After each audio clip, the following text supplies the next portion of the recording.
Hi guys, it's Angel. Welcome back.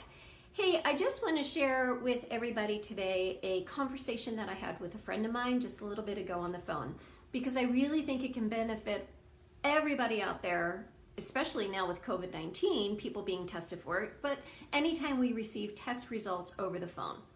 So my friend wasn't feeling well for quite a long time, about 3 weeks. COVID symptoms, you know, the just achiness, the joint, the fatigue, all that kind of stuff. Excuse me. So her doctor talked her into, let's just test you for COVID and see if you have it.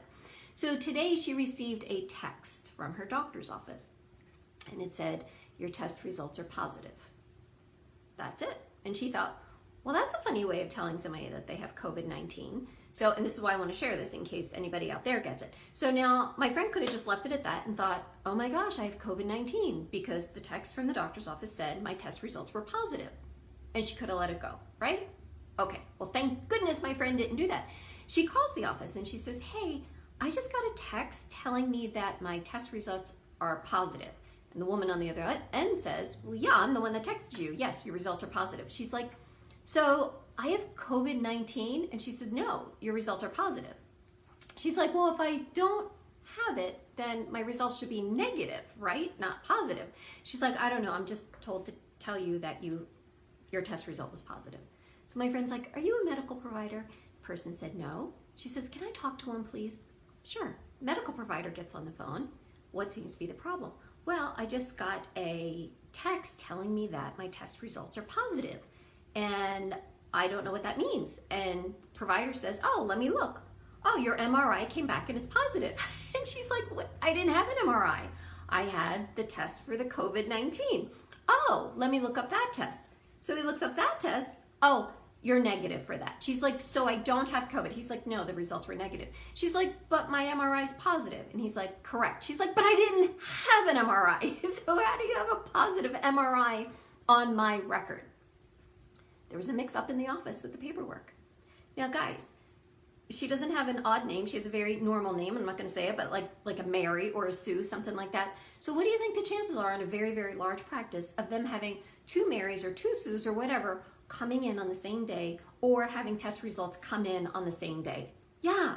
So in addition to the fraud and abuse that's going on in our country every single day, we are also humans working within the healthcare system. And human errors happen all the time.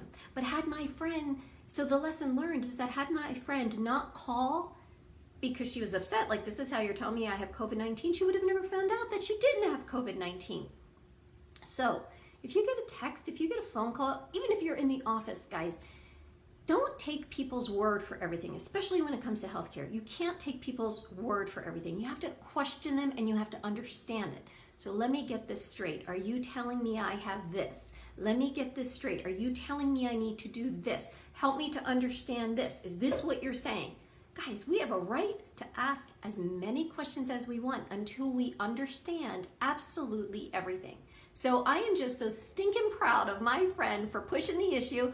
Oh, and I got to tell you, everything we talked about, like I've got episodes for the rest of the week with regards to our conversation. So I'll give you a little bits here and there. But I am so proud of her for standing up for herself and it wasn't necessarily standing up for herself, but for searching out answers until she completely understood something. Like she wasn't afraid of bothering anybody. She wasn't afraid of being an inconvenience. She needed an answer and she did what she had to do to get that answer. So please, we are our own greatest advocate. And it's about time we all start standing up for ourselves in a very polite way and saying, excuse me, but could you explain this to me? Excuse me, this is contradicting what I was just told. Anything you need to do to get to the point of understanding and being comfortable with the answers. It's all right, guys. So that is all I have for you today. Be your own best advocate. Be well, be safe, and I will see you next time. Have a good day. Bye-bye.